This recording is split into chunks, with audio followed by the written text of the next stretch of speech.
Welcome back to another edition of Pro Pels Talk. Before we get into the show, make sure you like, comment, and subscribe. Got Chris, Connor, got Chaz. Before we get into the show, happy Mother's Day to all the beautiful mothers out there. So, want to shout y'all out. Appreciate everything y'all do. Let's get into the show. First took away. That's the best. Get your money's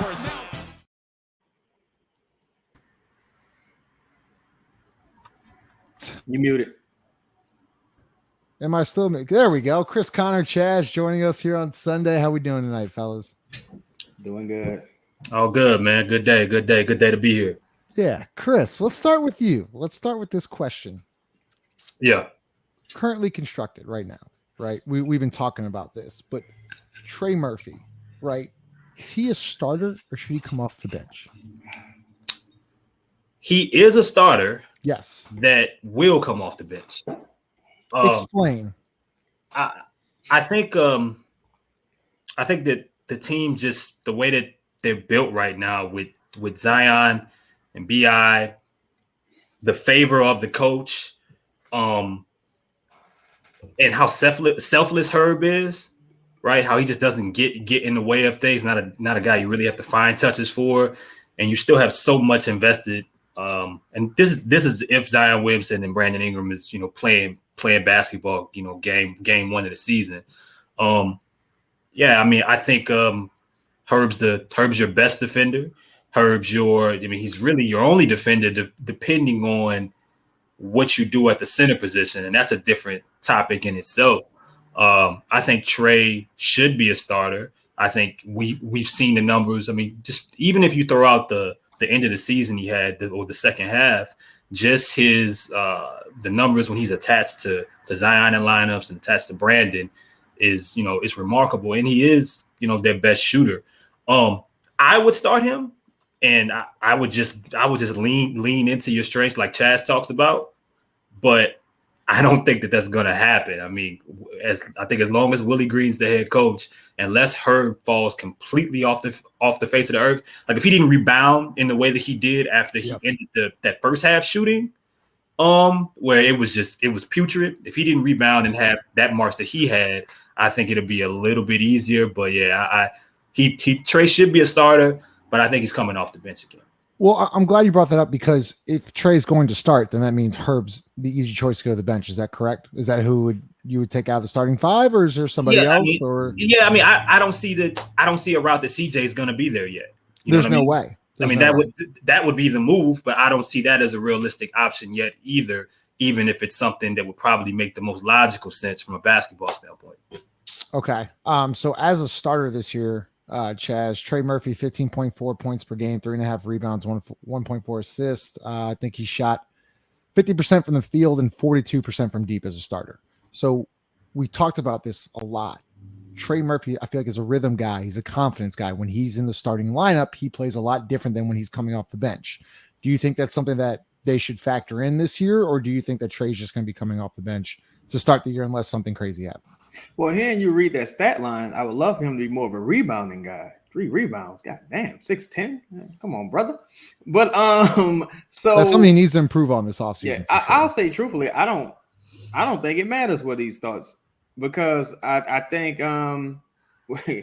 history shows he'll be starting at least 40 games this year. No matter what happens, he'll be in the lineup somewhere. Yeah, he's a rhythm guy. You want to give him comfortable. I think Trey is one of those guys you need to start leaning toward maximizing. Extremely high ceiling. Got the it factor as a player. Wants to be better. Took tough criticism in stride this past season.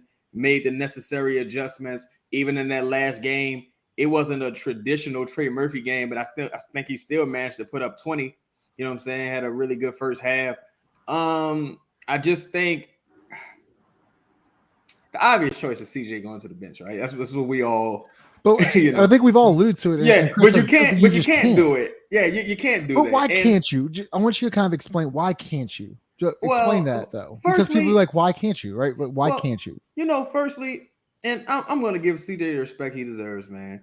CJ has earned the right to show that he just had a down year playing through injury, and 100%. Truthfully, he's earned the right more than some of the other guys. So it's totally unfair for us to just say, and I was kind of on this, wavelength prior to this season. I think CJ be an ideal six man, and I, spoke with Kevin Durant. He agrees. He talked to CJ, and CJ wasn't trying to hear it. But CJ earned the right to kind of showcase himself and show improve, and he earns the right to redeem, quote unquote, redeem himself. I guess I hate to use that term, but he's earned the right to quote unquote redeem himself. But you got politics, you got tenure, you got salary, you got individual accolades in the league. I can't see him. I just can't see him doing that just yet. And you got pride and ego. Right. And look, Chris, he brings up a good point, right? You can't bench him because he was the only guy who played through injury last year, obviously had surgery. There's a certain amount of respect. He's been in the league for 12, 13 years. You can't just shift him to the bench, but also you're in the business of winning basketball games. Obviously, Trey Murphy's in the closing group. Is that more important than actual starting five, or do you think that mixes and matches? Yeah. I mean, look, I think the Brooklyn game they had to begin last season was, in my eyes, like the perfect idea of what people think the Pelicans can/should be at their best. And in that game, Trey Murphy came in. Like everybody got an opportunity to score the basketball. They were active, on both sides of the floor. And they pretty much set the pace with top end motivated talent.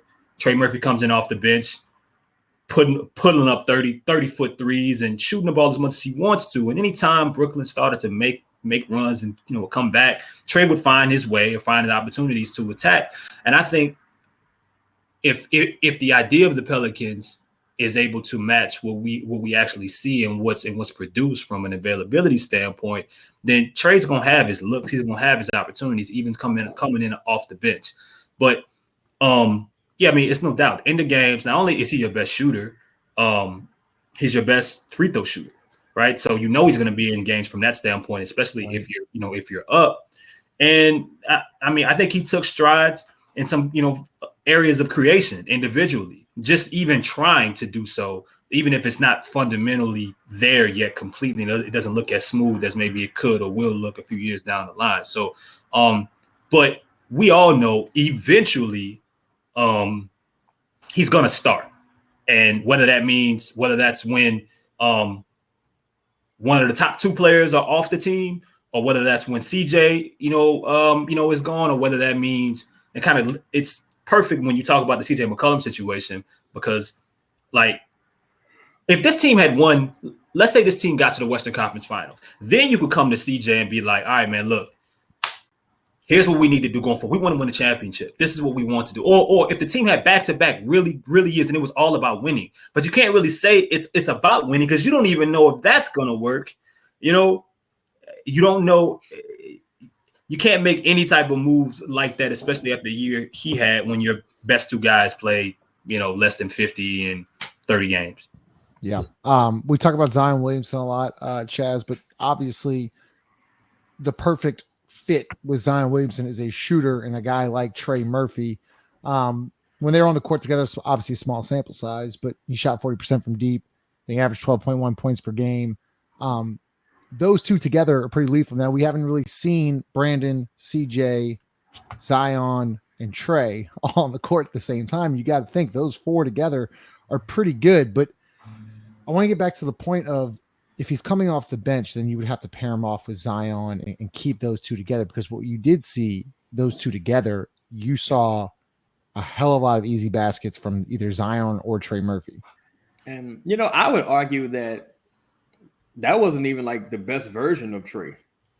I think the Trey you saw more toward the end of the season was a much better player. So the fact that he was even able to do that, I think that speaks volume of the possibility. But I would say, and I know we're going to talk about this more later, I wouldn't even consider Zion is going to be on the floor with Trey in this scenario. Let's just consider Zion or Brandon won't be. Let's say it's Jose. Let's say it's Jose and maybe CJ creating the offense and creating those opportunities for Trey, and Trey kind of creating his own opportunities, putting the ball on the floor, continuing to work on that crossover, continuing to work on finishing at the rim, getting to the line, making his free throws. I think a guy like Trey, I think was critical for the next step and in maximizing him. It's making him an independent player. For as great as AD was, his entire tenure here with the Pelicans and beyond, he didn't become like an independent player till later in his career. Most of his shots were assisted baskets. He didn't really have a crazy handle like that. So I think right now is the time to say, look, we're not going to just park you on beyond the arc and let you watch all the action happening. Let's see if you can create a little bit. Let's see if you can work on your, dribble, pull up. Let's give him the opportunity, because you got to start maximizing these young guys with incredibly high ceilings, in my opinion. Yeah, Chris.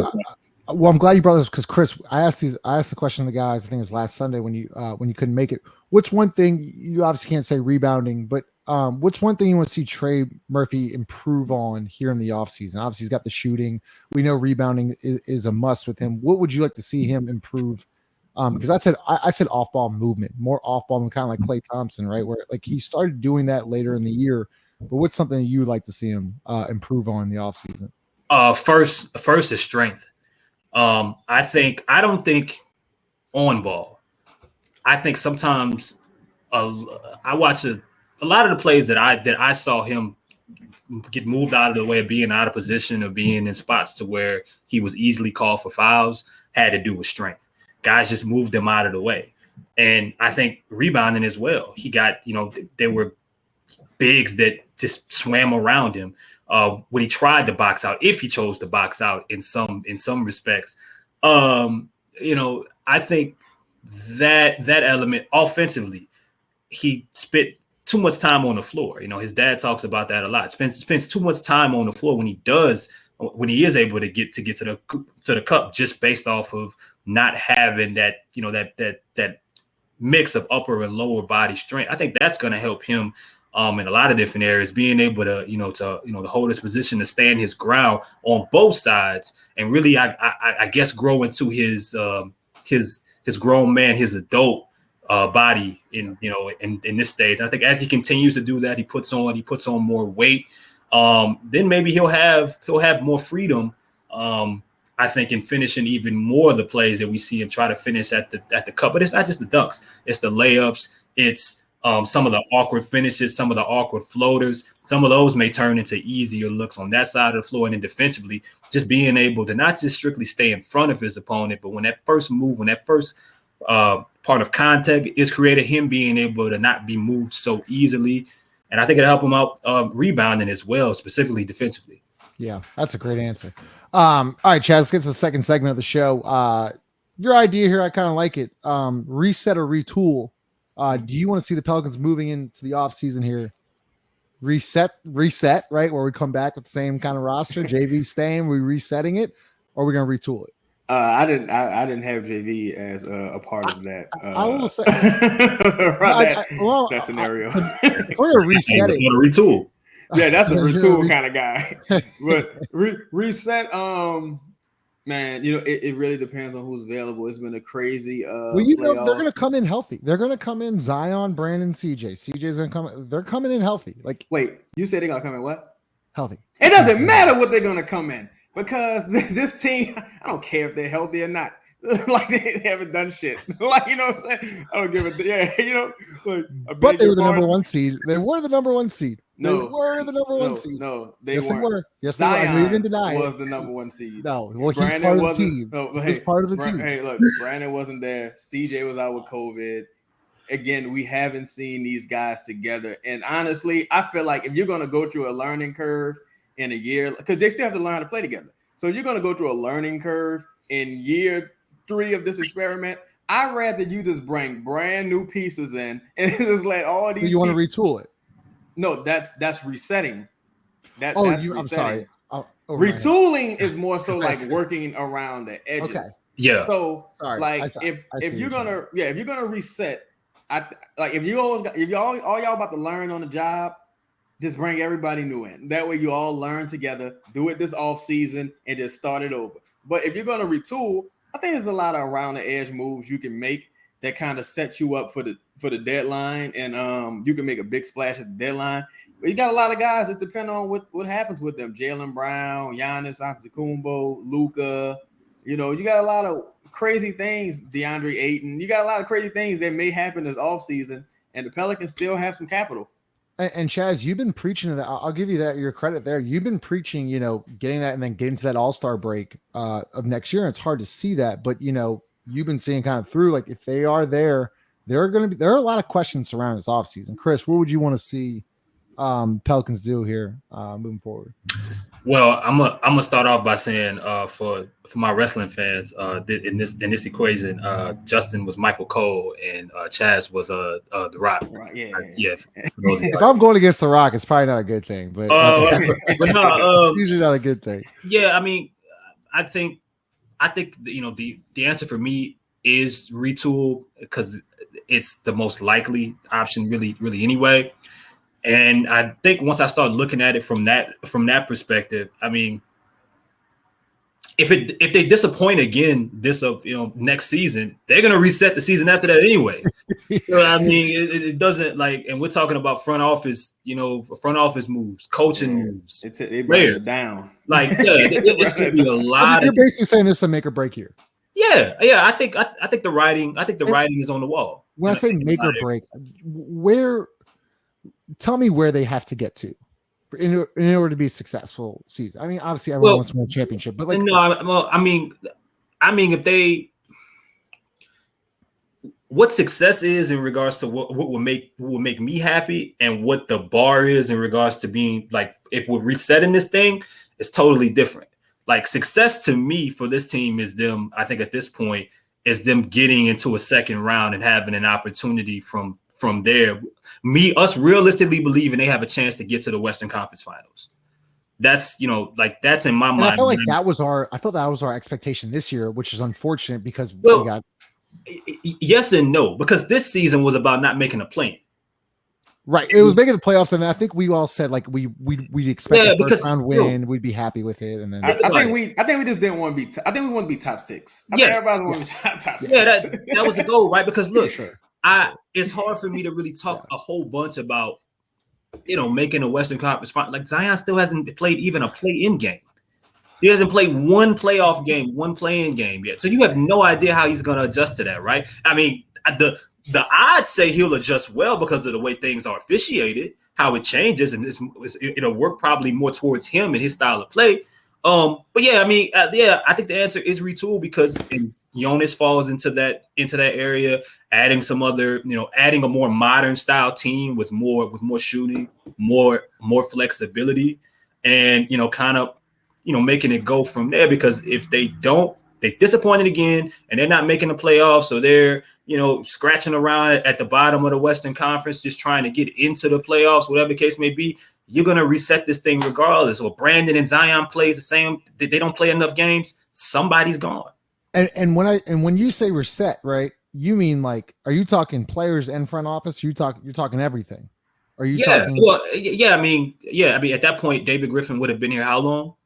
5 years. 5. This is his 5th year. Yeah, I mean, whether you choose to blame him or not, I mean, if you're talking about moving players, and it's a failure, right? It's a complete failure at that point, and no one should be able to like. Who would blame him at that point for moving on? Or okay, let's say it's not David Griffin. Let's say it's Swin Cash, or let's say it's Trajan Langdon. That would be a big, a big time change. I would say it could be a coach. It could be Willie Green, right? Like regardless, some type of resetting. I think it's gonna go in all 3 areas. I think you're talking about front office, coaching, and players. It would be big time changes if they disappoint again next season. And if I was David Griffin, I'd be nervous as hell because I'm just hoping on health. I mean, I'm banking on just my 2 best players, staying healthy. Can I add something? So frustrated. Go ahead.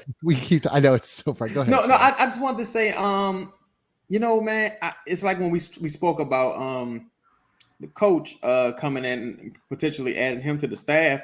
And I kind of felt like they're a year late. I feel like that was a move you made this past offseason. Mm-hmm. I think right now, I don't think you really should wait until this season fails. I think you need to do something drastic. Like you need to If I'm going out, I'm gonna go out fighting, because I don't even know if, like, by the deadline, you may not even have the authority to make a big move. You could be in the Dale Dips type situation as well.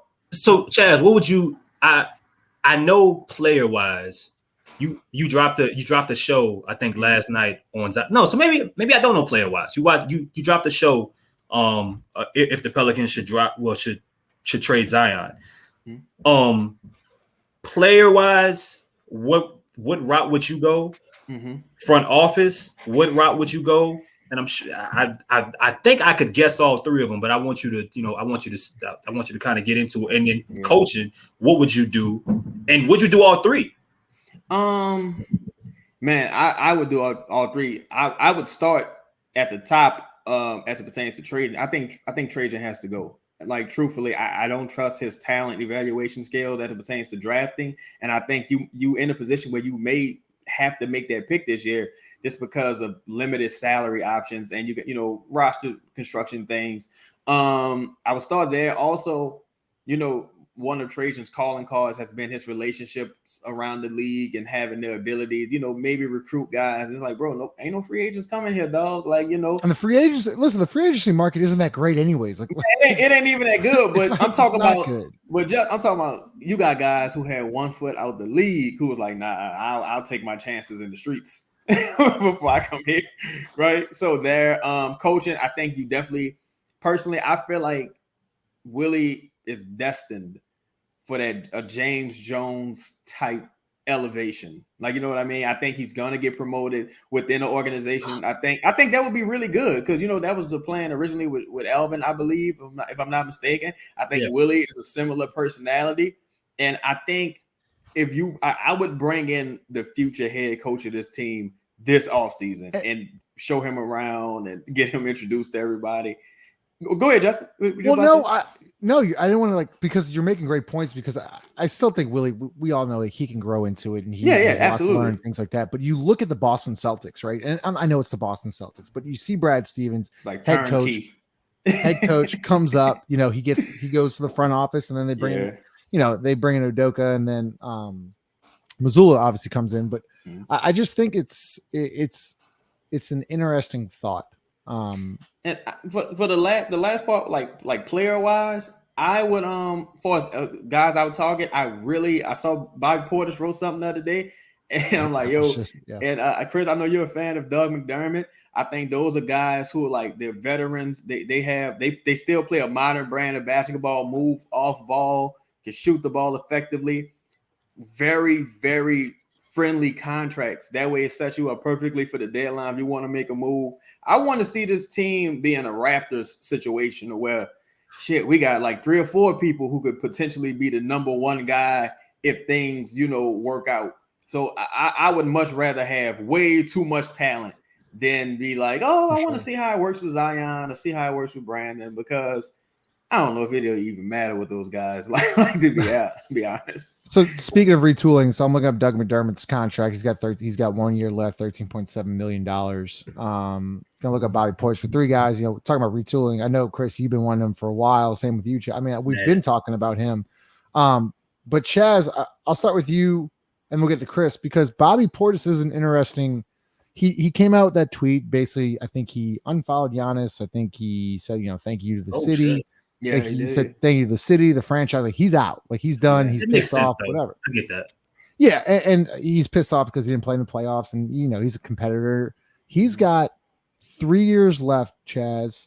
11 mil this year, 12 mil next year, 13 mil with a player option. He's an unrestricted free agent. Jeez, I didn't realize he's 28 years old. Yeah, 28 years old. He's an old man. He looks old, but we know like he shot 37% from deep this year. He's a tough, he's a competitor. He's tough. He obviously knocked out Niko Mirotic or whatever it was a couple years ago. Broke his jaw. Like he is intense, and he's a winner. Yeah, and he seems like he's a leader. Like and he's very vocal about it. Is that something when you talk about retooling, like a guy we should be targeting? Yeah, I feel like guys like that, guys who have that chip on their shoulder, and I don't mean guys who have the chip on the shoulder and like Jose is dope, But Jose is like, that's a different type of story. I mean, guys who kind of like like Bobby Portis at one time was a guy who's like people thought he might be a future like higher end forward at one point, and things didn't go right for him in Chicago. But I think a guy like that, really intense, played big minutes in the finals. Like this is not a Solomon Hill type playoff guy. This and his contract is super friendly. He gave them an incredible hometown discount. You like a guy like Doug McDermott, super smart player, comes from that San Antonio tree, been in that system for a while. Coach, player coach. Yeah, this straight up lunch pail guy, straight up coach's kid. So type of guy, that he's a professional. He could teach some of these guards a lot, teach some of the forwards a lot, because man, these dudes still have a lot to learn. And you can add a guy like Thomas Bryant if you're looking for another big. You just gotta hit singles. You want to go cheap, and you've been saying you want to go cheap at center. Chris, I'll get you in here because looking more into Doug McDermott, Bobby Portis, do you like that kind of vision there in the offseason for a plan, or do you think?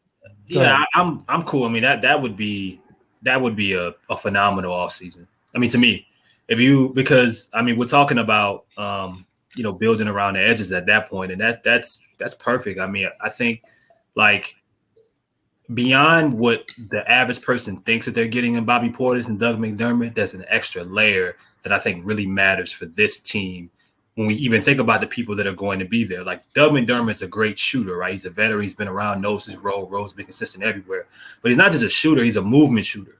And I think this team desperately, with how simple their offense can be sometimes, they don't just need a shooter. They need a dude that can do it on the move, to where if you're not going to be exceptionally creative with your offense and how it's ran, if you are simply allowing someone who's been comfortable doing something for his whole life, his whole career, and that's being a dude on the move, we see so many dudes get paid off that in the league. But for this team, you really, in my opinion, you really only have one good movement shooter, and that's CJ. Yeah. I think Trey's on his. I know a lot of people are gonna hear that and say that's crazy, but no, I think Trey is learning how. But if you listen to him, he'll talk about how he needs to get better on the move. There's some hesitancy there, and even when he was in college, it was something that he needed to get better at. I think he will eventually, just being on the move, shooting like JJ Redick style. When JJ shot from so many different angles when he was in New Orleans, that was huge. It wasn't just spot ups, and it wasn't just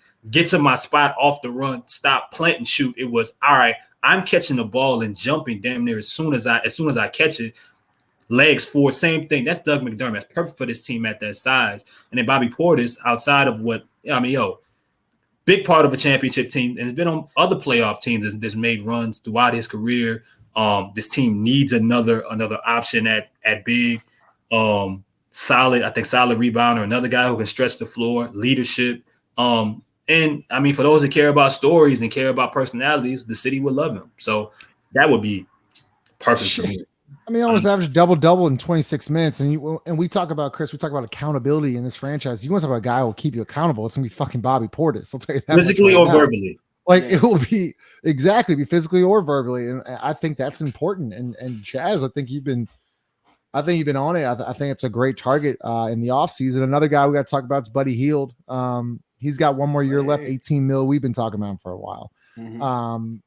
Got 1 year left. Obviously, Pelicans drafted him a couple of years ago, traded him for Boogie. Do you see a path? We'll start with Chris, and then we'll go to Chaz. Do you see a path for Buddy Hield, or do you think that might be an all-star kind of deadline deal? That's a really good question. I think it's a path because I don't think Buddy's landed in any place that has truthfully wanted him for long after they've gotten him. And that's unfortunate, right? That's crazy you said that because it's so true. It's like the idea of Buddy Hield is so much better than what people and it's like, yo, he's gonna go down as one of the best 3-point shooters of all time. So that's kind of crazy, right? But I'm looking that up right now. Yeah, I mean, it feels like anytime he gets somewhere, like even look when he got to New Orleans, like, man, love Buddy Hield. Like, oh, this is great, this and that. And he got here, it was like, okay, this is gonna take some time. And then when it was time to get rid of him to go get Boogie, it was like, okay, well, all right. We got to Sacramento, and the owner loved him, right? Said, he reminded him of Steph Curry. And it started off great. Then once they started talking about money, it was extension time. Now they got beat because they didn't really want to pay him. It's like, oh, we like you, but not as much as we said we did in the beginning. We changed, and now Indiana is going to be. I think to me, it's going to be a similar situation for him. But yeah, I mean, anything that helps this team become modern, another movement shooter, and if you're telling me you can add one of the best 3-point shooters the game has ever seen, which is crazy. It's crazy that Buddy Hield's that guy, and I still don't know how old he is for real. Didn't he lie about his date of birth? Was that in college? I don't remember. I think it was him and maybe Shabazz Muhammad. I know Buddy was like 24 when he got drafted. He was. So weird. By the way, Chris, he was looking up right now. He is, I think, the quickest to 1,000 made threes in 350 games in NBA. Yeah, I think it would be great, and I think it's better than Steph Curry. The best thing that could happen for Buddy, and you would hope that if New Orleans got him, it could happen there, is that he realizes this is who I am. I'm coming in off the bench. I'm gonna be a specialist. I will start certain amount of game, but this is what the rest of my career is going to look like. This is how I stay in the league. Like, someone's always gonna want me, but this is how I stay happy. This is my role. And I think if you get that buy-in from him, it could really be a good pick, even at that salary. But it's gonna take a winning situation. I think somebody, I don't know, like Miami or someone like that. It would have to be, I think, a winning situation to really turn. And maybe you get a Buddy Hield that you've never even seen before. Yeah. So we'll see. But I'm not mad at it. I can't turn that down. That price is, but Yeah. Chaz, go ahead. I think I think Buddy Hield has 6 man of the year potential, at least to be in the running, because you do have to wonder for a guy like that if you've seen the best of him already, but he's clearly a person who thinks he's capable of more. I feel like if you could shoot, you can always shoot. Like he's been able to shoot since Oklahoma. Like I don't think you see a drastic drop off with him. He's an intense guy. He's made some big shots. He seems like a player that would be comfortable in the organization, like in the region, but that's always a factor. I think it's hard to get to that salary without calling Larry Nance and say, hey, you want to go to a cool rebuilding team in Indiana? That would be difficult, because I truthfully I couldn't move JV for Buddy unless it was Buddy and something else. Like, if I was putting JV in a package for Buddy and something else, cool.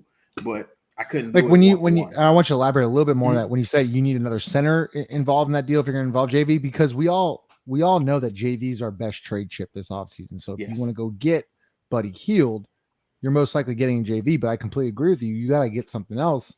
And we talk about Miles Turner. Obviously, the obvious answer there is Miles Turner. I don't think you're getting Miles Turner with Buddy Hield, because the contracts just don't match. Man, I just had the crazy trade idea, but I'm not even going to. It was nice, too.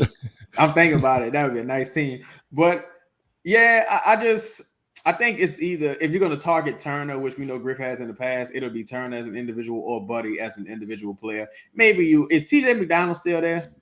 Yes. Yeah. Maybe you try to get TJ. But you got Jose. I mean, I don't need 2 of them.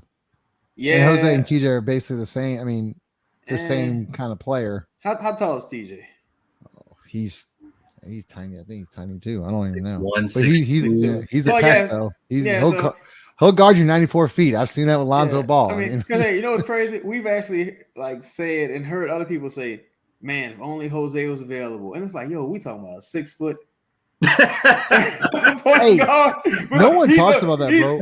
No one talks about that. But I'm just saying, it's just like, yo, Jose is the difference between making a play. Like, it's crazy. But yeah, I like Buddy Hield a lot, man. If there's a pathway to getting there, I do it. But looking at all the avenues to getting there, it's either going to be, it would have to be JV or it would have to be Larry or Jackson Hayes, Kyra Lewis. What about Temple? And Temple. I think you can get there with those 3. Man, I keep forgetting about Kyra, dog. Yeah. I know it's like Kyrie to everybody, just like just every time, this man. Year 3 for Kyrie? Is that correct? Year 4, huh, Chris? This is year 4. Yeah. Wait. No, No, it's year 3. Yeah, he's in the Halliburton deal, huh? I mean, the Halliburton year. Yeah. Why is he? Because Halliburton went literally a pick before Kyrie. Maxey went way. Oh, okay, the Maxey year. There you go. Or the Maxey one. Chris, let's wrap it up here. Give me one guy we didn't talk about that we should look at in the offseason. Kind of putting you on the spot, but I want to hear. Give me one guy off the cuff. Man, one guy off the cuff that the Pelicans should look after or should look for. Man, damn. Can I get in there? Start. Yeah, let me. And people kind of got it. I like Strus. Oh yeah, I'm gonna kind of fall into I like him. He's always making shots in big time games. Like that guy's just always making shots. Now, is he a guy that's going to take you to the next level? I don't know. But in my opinion, I think he's a guy that, like, this is what I said last year about Bojan. Chaz, is like, when Zion goes down, you got to have another plan to be able to implement somebody to just like be able to hold it down for a little bit. The Pelicans have not done that. Like, we had Trey, obviously, but Trey's not really a 4. Trey is kind of like a 3 or a 2. Like, Brandon's not a 4. Like, I don't know, Strus a 4, but like at least kind of like a big body. Like, I don't know. I mean, he might be cheap. He's making like $1.2 million this year and playing major. I'll give you somebody. Dwight Powell. Dwight Powell. Dwight Powell is someone I think is just simple. He has experience starting, experience coming off the bench. He's done a little bit of everything. He's played with ball dominant players pretty much his whole career. And is a dude I think for Dallas that has stepped up in a lot of ways over his career. The only other guy that I can really think of that I'm like that I would go crazy about, or maybe it's 2, and it's if they opt out, which I think they will. Or I think one of them will. It's either Bruce Brown, I think, who has a player option. I'm not sure if he will opt out, but if Bruce Brown if he became available, I would whatever this team had to do to get a dude like him would be, I'm all in for. And I think in that same category, who I consider a similar kind of do-it-all player, role player, been around some, as of late, been around some winning teams, some winning players, can shoot the basketball. It's not really going to hurt you. Can start in some perspectives. Is a Dante DiVincenzo. That would be another. Ooh, Ross would love that answer. But he also has a player option. But there's no way he doesn't opt out of that. Do you know his contract situation? Let me see. Let me try to pull it up real quick. As Chris is pulling that up, who you got? Man, I have 2 guys. What this 3? I got you. Thomas Bryant. You Corey love Joseph. Thomas Bryant. Corey Joseph is a good one. Yeah. I think, because the thing with Thomas Bryant is I do think his ceiling is higher than what we've seen. He looked really good with the Lakers, and he can shoot. He's going to be a guy to play spot minutes, come in, give you a good 15 minutes, stretch the floor, rebound a little bit. And one guy who I think is I think you can extract some value from this dude. He could be a buy low candidate. Is Duncan Robinson. You know why I say that? I say that because at a certain point, again, the Pelicans don't have a lot of mid salary to move. Duncan Robinson got about 3 years left on that contract after this. Well, maybe 2 years after this year. I'm not sure. And you probably could get a first and a swap, or maybe you probably could get 2 firsts for Duncan Robinson. And, Miami is nice. Sure, JV would fit in Miami. Oh, it'd be great. Oh, great. Yeah, Larry would fit in Miami too. But JV would fit in Miami. And bro, I'm telling, that's a guy who, hey, if he gives you anything good, great. Awesome. He gives you 37%. But he can shoot. He can shoot. He's had some defensive liability though. That's just but will fit right in. I mean, And we got a couple of those. He's had some mental health issues that he's working through. He deals with imposter syndrome, and he's working through that. And I honestly think he's going to land on his feet. Personally, I think he's going to figure it out, and that contract is going to become increasingly valuable and that's the salary you add to another guy, and you could make a big move. So I think he's a sleeper. So that's I agree with both of y'all. There's one guy I got a shot. So Lito couldn't make it tonight, but he's been saying this name for the entire week. It's Gabe Vincent on the Heat. That's solid. Yeah, that's solid. He is an unrestricted free agent making $1.8 million this year. And you see what he's been doing in the playoffs. Mm-hmm. That's a good one. Gabe Vincent, got a shout out Lito, but Gabe Vincent would be a really good target and unrestricted free agent coming in the offseason. I see that. I see him getting like someone going the Solomon Hill route with him. Don't you? I know. Yeah. I think Solomon did the same thing, bro. And only because like the Heat more than likely, if this doesn't fall apart, they're more than likely going to get to the Eastern Conference Finals. And I think Gabe's been a big part of that because nobody talks about it, but Miami's had a lot of roster failures, right? They had a lot of play, like the guys that are performing for them right now, like some role players that wasn't what was drawing up, right? Kyle Lowry, when he signed there, wasn't supposed to be coming in off the bench right now. You know what I'm saying? Like Duncan Robinson wasn't supposed to be not playable, playing 5 to 10 minutes, like you know what I'm saying. So I could see that being, but DiVincenzo's making less than $5 million. Golden State, one more year left. Player option. His player option coming up. You think about it, and I say, you don't know. Kuminga's gonna get more minutes next year. You would assume you got Moody, you got Wiggins already, still got Clay, you got Steph, you got Jordan Poole. You're stuck with Jordan Poole. Yeah, that's an ugly contract. You need a lot of dudes to get hurt for you to end up playing minutes and be able to put yourself in a situation like you were this year again to kind of show what you can do and get a raise. I think if I was him, I would opt out. And I think Dante, another dude that was on that championship team with Milwaukee, I think would be really good or a really good option for the Pelicans. And everybody that we've talked about tonight, minus Buddy Hield, has Buddy actually ever been in the playoffs or even the play-in? He's been a play-in, huh? Not even the King. Nah, no. Indiana did Indiana make the play-in last year? Was he on Indiana last year? Yeah, he was. That's when the Halliburton trade happened. Yeah, I think that they were playing. Either way, you're talking about guys that have been in the playoffs, champions, etc. Like that's who you should be targeting. We'll get out here. Once again, we got to shout out all the mothers. Happy Mother's Day. Presented by DraftKings and Company Burger located at 4600 for Ret Street. Make sure you like, comment, subscribe. Love to hear your thoughts on who the Pelicans should target and if Trey Murphy should be coming off the bench or should be a starter. We will see y'all later. Appreciate it. Peace.